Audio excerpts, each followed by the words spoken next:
Bendito Padre, gracias te damos, Señor, porque eres bueno. Gracias por tu amor, por tu cuidado, por tu misericordia, porque tú estás con nosotros, Señor. Señor, en esta mañana vamos a abrir tu palabra y te clamamos en el nombre de Jesucristo que tú le envíes, Padre, y que haga todo aquello para lo cual tú le envías. Tú conoces a cada persona que está escuchando este mensaje, tanto aquí presencialmente como en casa. Tú conoces cada corazón, Señor. Toca, Padre. Toca, Señor, en el nombre de Cristo Jesús. Abrimos tu palabra en el nombre de Jesucristo. Amén. Amén. Vamos a irnos al primer libro de Samuel.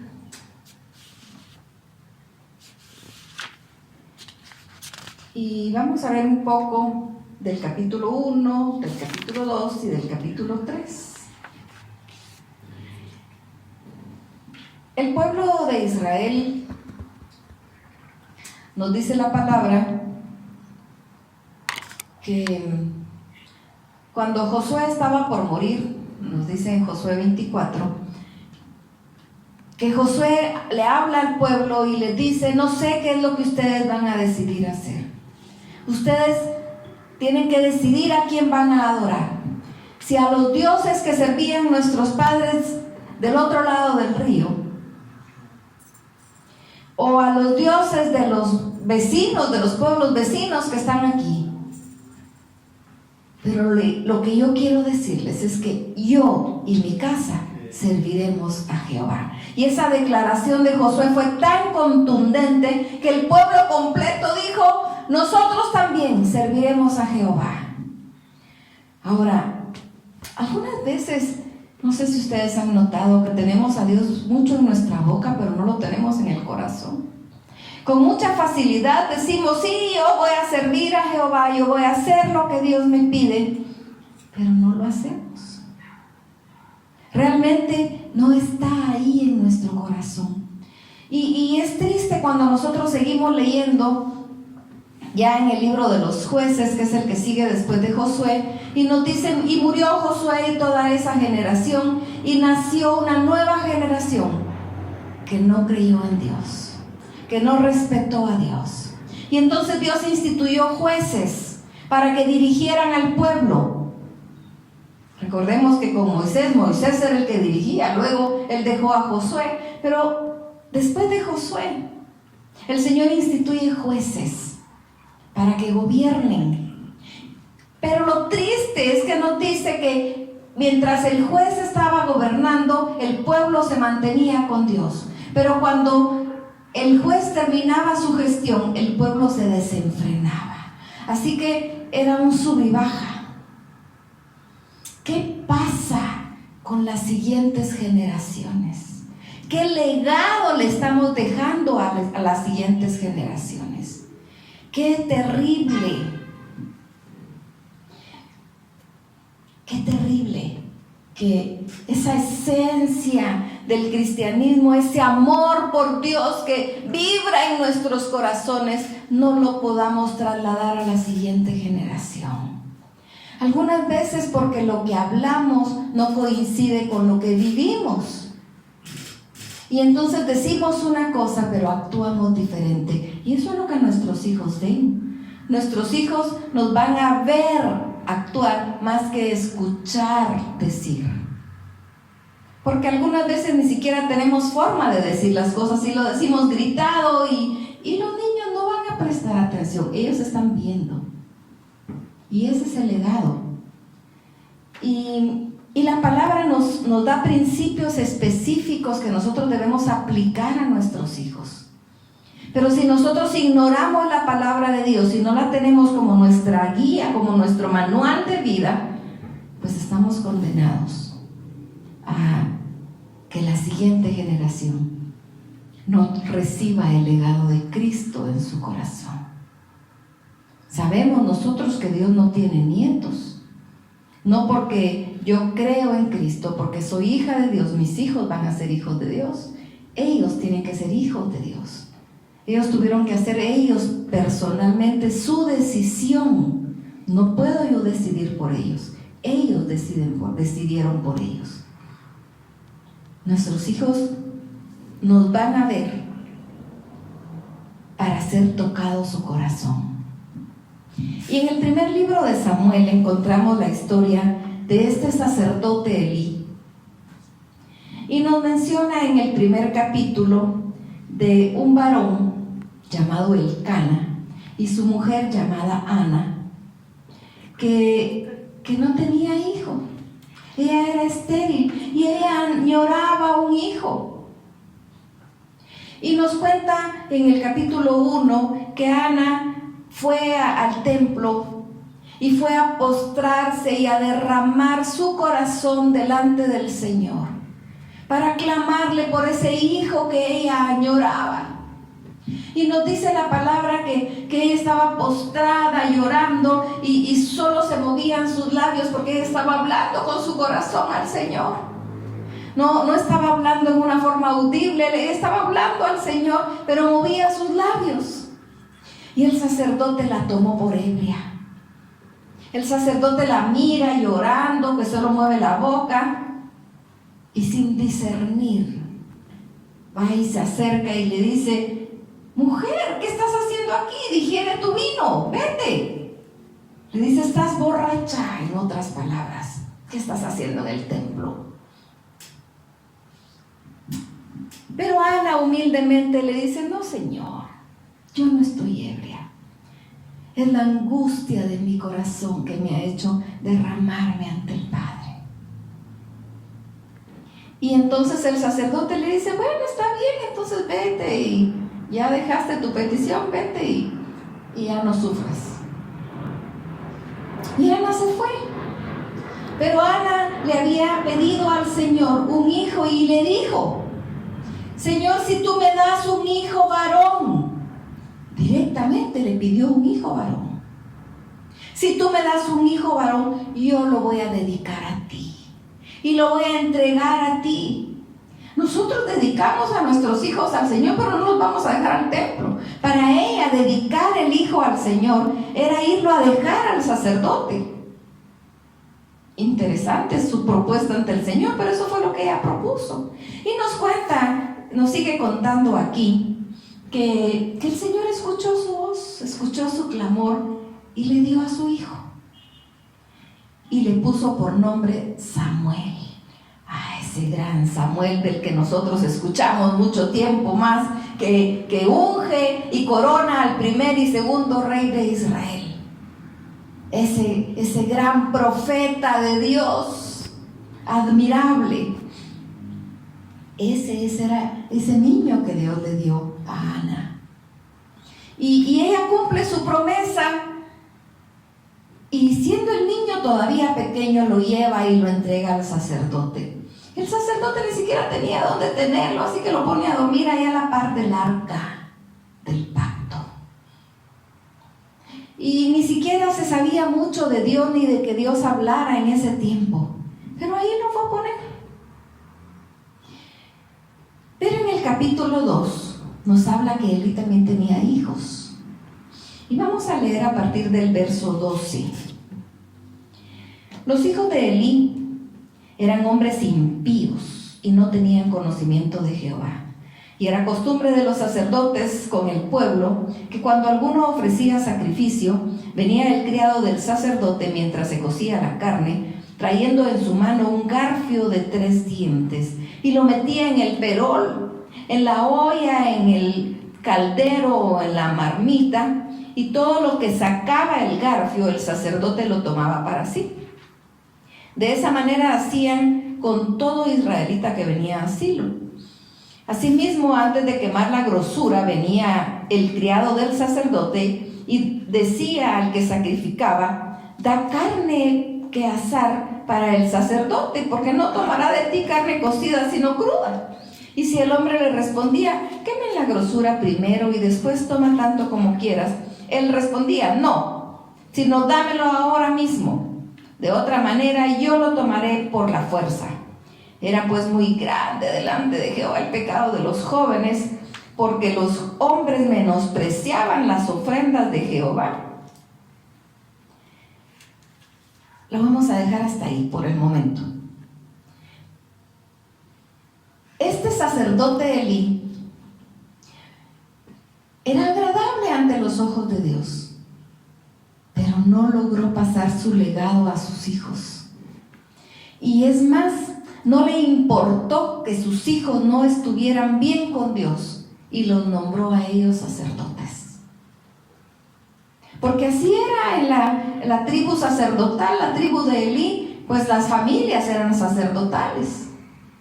Pero él nombra a sus hijos sacerdotes, pero no los instruye en el Señor. No los amonesta en el Señor. Y estos eran hombres malos. Si Dios había establecido que los sacerdotes podían comer de esa carne, pero tenía que ser sacrificada primero al Señor, y lo que era quemado era la grosura, y la demás carne era santificada y entregada a los sacerdotes, y podían comerla, e incluso con sus vestimentas de sacerdocio, tenían que comerla, y había un lugar específico para comerlas, era para ellos. Pero ¿por qué ir a robar la carne? Ir a robar el sacrificio antes de ser presentado. Y eso hacía que el pueblo se enojara, porque ellos querían rendirle al sacrificio a Jehová como Dios se los había establecido, y estos hombres supuestos sacerdotes no los dejaban. Ese garfio, hemos visto nosotros en las carnicerías que tienen esos garfios, pues normalmente es de uno, pero aquí nos dice que era de 3.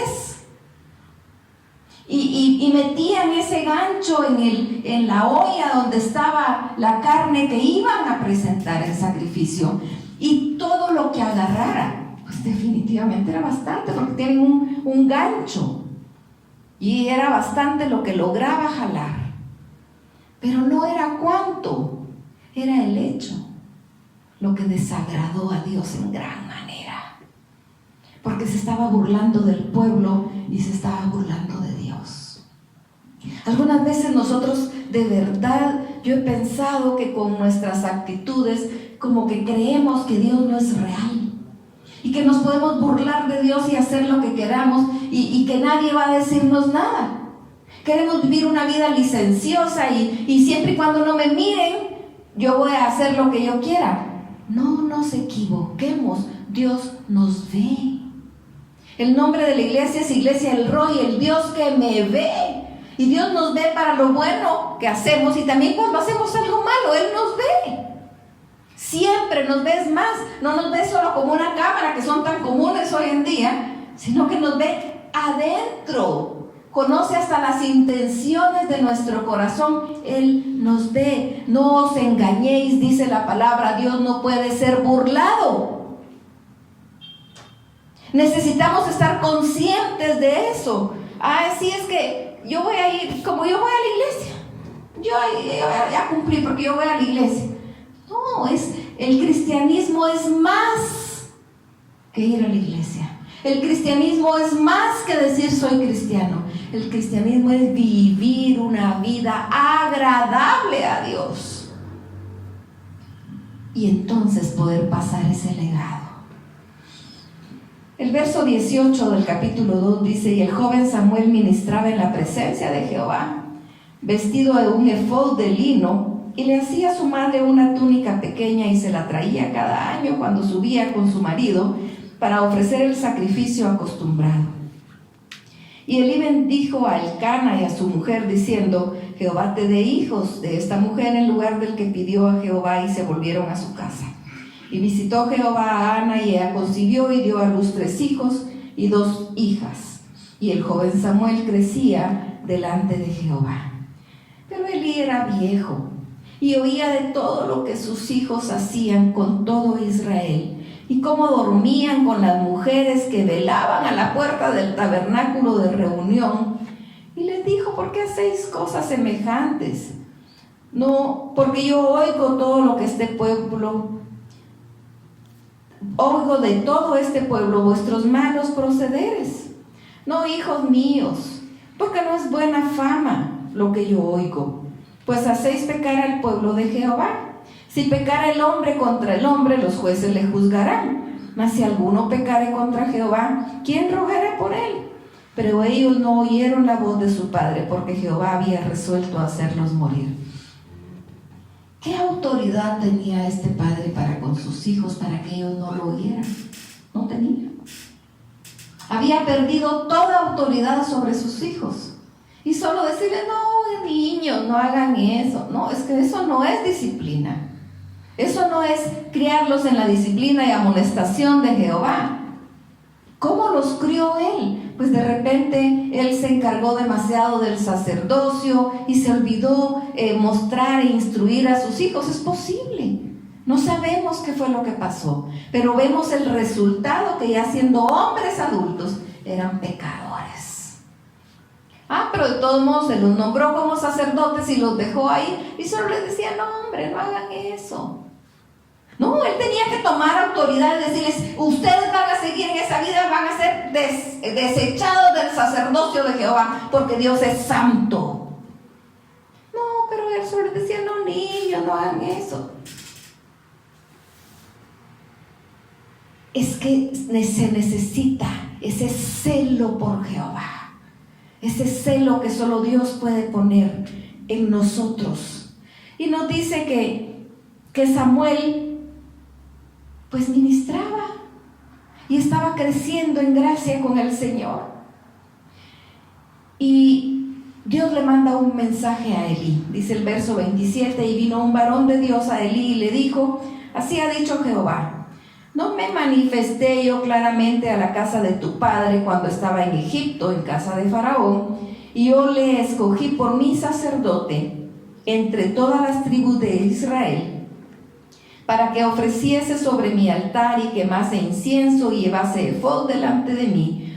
Y di a la casa de tu padre todas las ofrendas de los hijos de Israel. Aquí estamos hablando de Elí, como el patriarca de la tribu. Y le está diciendo, ¿no les dije yo que tenían derecho a quedarse con las ofrendas? ¿Por qué habéis hollado mis sacrificios y mis ofrendas que yo mandé ofrecer en el tabernáculo? Y has honrado a tus hijos más que a mí, engordando de lo principal de todas las ofrendas de mi pueblo Israel. Por tanto, Jehová, el Dios de Israel, dice, yo había dicho que tu casa y la casa de tu padre andarían delante de mí perpetuamente, mas ahora ha dicho Jehová, nunca yo tal haga, porque yo honraré a los que me honran y a los que me desprecian serán tenidos en poco. He aquí vienen días en que cortaré tu brazo y el brazo de la casa de tu padre, de modo que no haya anciano en tu casa. Verás tu casa humillada, mientras Dios colma de bienes a Israel, y en ningún tiempo habrá anciano en tu casa. El varón de los tuyos que yo no corte de mi altar será para consumir tus ojos y para llenar tu alma de dolor. Y todos los nacidos en tu casa morirán en edad viril. Y te será por señal esto que acontecerá a tus dos hijos, Ofni y Finees, ambos morirán en un día. Y yo me suscitaré un sacerdote fiel, que haga conforme a mi corazón y mi alma, y lo edificaré casa firme, y andará delante de mí mi ungido todos los días. Y el que hubiere quedado en tu casa vendrá a postrarse delante de él por una moneda de plata y un bocado de pan, diciéndole, te ruego que me agregues alguno de los ministerios para que pueda comer un bocado de pan. Dios mandó a un profeta a hablarle a Elí y le dice, ¿qué te pasa? ¿Qué pasó contigo? ¿Qué estabas pensando que no me doy cuenta? No puedes venir a decirme, es que tenía hambre y entonces tuve que robar la carne. Si yo dije en mi ley que había carne especial para ti, que las ofrendas son para ti, para que vivas. No tienes pretexto para permitir lo que tus hijos hacen. ¿Qué palabra más terrible la que este hombre recibe? una amonestación de parte de Dios. Y vemos nosotros actualmente, el hombre actúa creyendo que puede hacer lo que le venga en gana, sin tomar en cuenta a Dios. Pero ¿qué va a pasar en ese momento?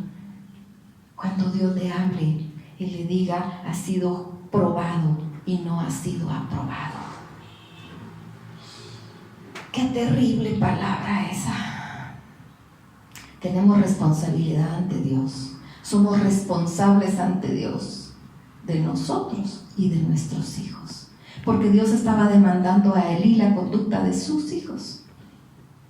Porque Él no los quitó del sacerdocio. Él los debió haber quitado al ver su conducta. Si Él los guió bien de niños y de adultos, ellos se alejaron, Él los tenía que haber quitado del sacerdocio porque ellos no honraban a Dios. Pero no, Él siguió dejándolos. Y ahí viene la palabra dura de parte del Señor. Y en el capítulo 3 nos habla de Samuel, de este niño que es a quien le dice el profeta a Elí que Dios se va a conseguir, va a tener a un sacerdote que sea fiel a él. Y está hablando de Samuel. Y el joven Samuel ministraba a Jehová en presencia de Elí, y la palabra de Jehová escaseaba en aquellos días. Miren qué terrible. El mismo pueblo había alejado a Dios, y los sacerdotes habían alejado a Dios también. No había visión con frecuencia. Y aconteció un día que, estando Elí acostado en su aposento, cuando sus ojos comenzaban a oscurecerse de modo que no podía ver, Samuel estaba durmiendo en el templo de Jehová, donde estaba el arca de Dios. Y antes que la lámpara de Dios fuese apagada, Jehová llamó a Samuel y él respondió, heme aquí. Y corriendo luego a Elí dijo, heme aquí, ¿para qué me llamaste? Y Elí le dijo, no te he llamado, vuelve a acostarte. Y él volvió y se acostó. Y Jehová volvió a llamar otra vez a Samuel, y levantándose Samuel vino a Elí y dijo, he aquí, ¿para qué me has llamado? Y él dijo, hijo mío, no te he llamado, vuelve a acostarte. Y Samuel no había conocido aún a Jehová, pero Dios ya lo conocía a él. Ni una palabra de Jehová le había sido revelada. Jehová pues llamó la tercera vez a Samuel, y él se levantó y vino a Elí y dijo, heme aquí, ¿para qué me has llamado? Entonces entendió Elí que Jehová llamaba al joven, y dijo Elí a Samuel, ve y acuéstate, y si te llamare dirás, habla Jehová, porque tu siervo oye. Así fue Samuel y se acostó en su lugar. Y vino Jehová y se paró y llamó como las otras veces, Samuel, Samuel. Entonces Samuel dijo, habla, porque tu siervo oye. Y Jehová dijo a Samuel, he aquí yo haré una cosa en Israel, que a quien la oyere le retiñirán ambos oídos. Aquel día yo cumpliré contra él y todas las cosas que he dicho sobre su casa, desde el principio hasta el fin, y le mostraré que yo juzgaré su casa para siempre, por la iniquidad que él sabe, porque sus hijos han blasfemado a Dios, y él no los ha estorbado. Por tanto, yo he jurado a la casa de Elí, que la iniquidad de la casa de Elí no será expiada, jamás, ni con sacrificios, ni con ofrendas. Esta palabra viene a ratificar lo que Dios ya le había dicho a Elí a través del profeta. Pero aquí me impacta porque dice que él ni siquiera ha estorbado a sus hijos. Ni siquiera los ha estorbado. Yo recuerdo en una oportunidad, un tiempo, que uno de mis hermanos se alejó del Señor. Y mi mamá, cada vez que él llegaba, le decía, te estás enfriando, te estás alejando cada día más. ¿Qué pasa con tu vida con Dios? ¿Qué pasa con tu pacto con tu Dios? Y mi hermano se enojaba y se iba. Y mi papá le decía, pero deja el patojo, hombre. Ya ni va a querer venir a la casa porque cada vez que viene lo mismo. ¿Sabes que lo enoja? ¿Para qué le decís? Porque por lo menos lo tengo que estorbar, le decía mi mamá. Porque la palabra de Dios a Samuel para Elí es, ni siquiera los ha estorbado, así que yo por lo menos lo tengo que estorbar, y yo soy su mamá. Así que él sabe que cada vez que venga a mi casa yo le voy a hablar de Dios. Esa era la resolución que tenía mi mamá, hasta que vio a mi hermano regresar a los pies del Señor y lo vio postrado y lo vio servir a Dios con todo su corazón. Pero vaya que lo estorbaba, vaya que lo enojaba. Él era un hombre casado, pero ella seguía siendo su mamá. Estos eran ya hombres grandes, pero él seguía siendo su padre. No le decía nada. Y entonces Dios le dice: ni siquiera nos ha estorbado. Palabra fuerte. Palabra fuerte. ¿Qué nos dice la palabra para con nuestros hijos? Vámonos a Deuteronomio 6. Y esto aplica también a los jóvenes, no es solo para padres. Todos, como hijos de Dios, tenemos que vivir una vida recta, agradable a Dios. Deuteronomio 6, 4 al 9. Oye Israel, Jehová nuestro Dios, Jehová uno es. Y amarás a Jehová tu Dios de todo tu corazón y de toda tu alma y con todas tus fuerzas. Y estas palabras que yo te mando hoy estarán sobre tu corazón, y las repetirás a tus hijos y hablarás de ellas estando en tu casa y andando por el camino y al acostarte y cuando te levantes. Y las atarás como una señal en tu mano y estarán como frontales entre tus ojos. Y las escribirás en los postes de tus casas y en tus puertas. Es que le está diciendo, es que hasta en la sopa debe ir una sopa de letras ahí con mi palabra. Esa es la instrucción que Dios le da al pueblo. Cuando se levanten, cuando se acuesten, cuando caminen, cuando jueguen, cuando se bañen, en la pared, en la puerta, en los dinteles, en todos lados tiene que haber palabra de Dios. Así enseñamos a nuestros hijos, por supuesto también con nuestra vida, porque no es solo lo que está escrito, es lo que vivimos. Dice también Proverbios 19, 18.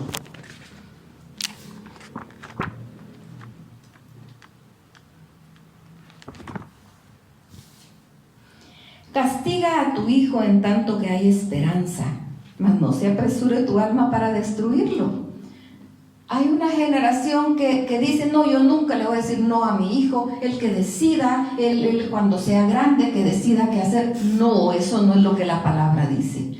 La palabra nos manda a instruir al niño y también nos manda a que si es necesario, pues un jaloncito de orejas es mejor dárselo. Por supuesto dice, no se apresure tu alma a destruirlo. No vamos a corregir al niño si estamos enojados, porque entonces lo vamos a lastimar y lo vamos a dejar marcado de una manera que el niño va a quedar resentido para toda su vida. No, esa no es el fin de la disciplina. La disciplina es poner límites y decir, aquí está el límite, ahí está la pared. ¿Qué pasa si aquí no hay pared? Estamos en un sexto nivel. Y si no hay pared y yo sigo caminando, me voy a caer y me voy a matar.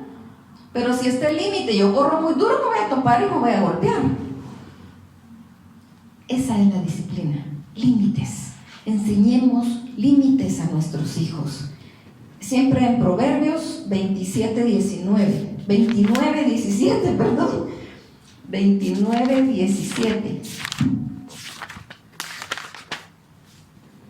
Corrige a tu hijo y te dará descanso y dará alegría a tu alma. ¿Qué pasa cuando vemos en la calle a un niño que hace berrinche y la mamá, mi hijo, papito, no haga eso? A nadie le agrada, ¿verdad? Esa madre está siendo avergonzada por su hijo porque no sabe corregirlo. Hay que aprender a corregir a sus hijos. Recuerdo que una vez Maco me dijo a mí, es que tú nos enseñaste 2 idiomas, el español y el de los ojos. Es que habían sido instruidos en casa.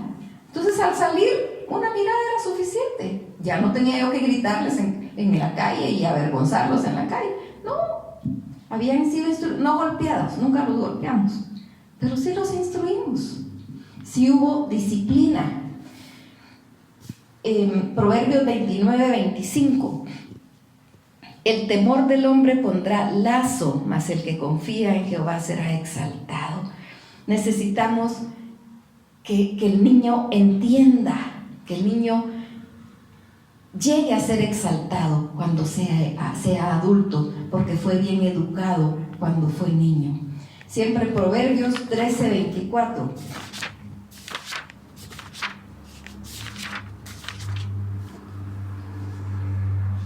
El que detiene el castigo a su hijo aborrece, mas el que lo ama desde temprano lo corrige.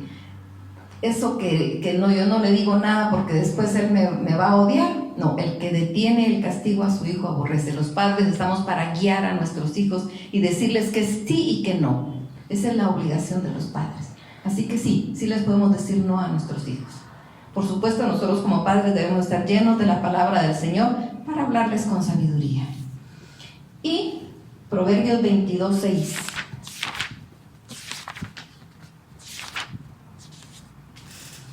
Instruye al niño en su camino, y aun cuando fuere viejo, no se apartará de él. Instruye al niño en su camino.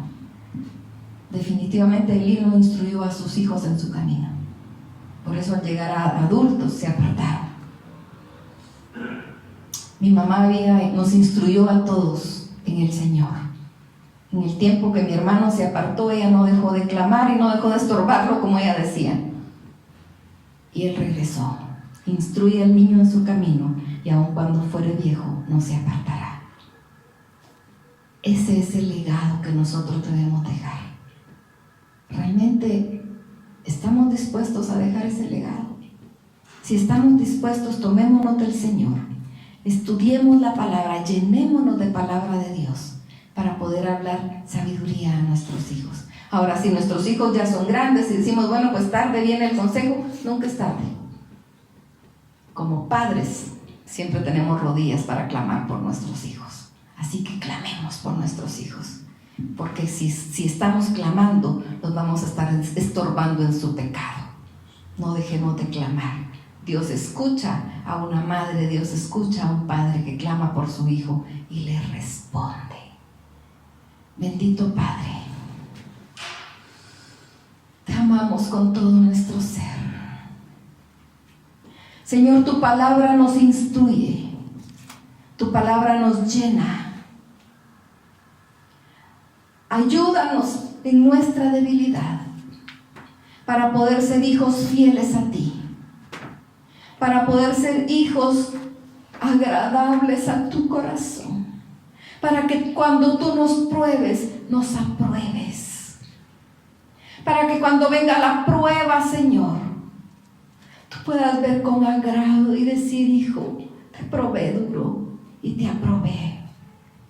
Y no que cuando venga la prueba el Señor diga, lo probé y lo reprobé, como los hijos de Elí.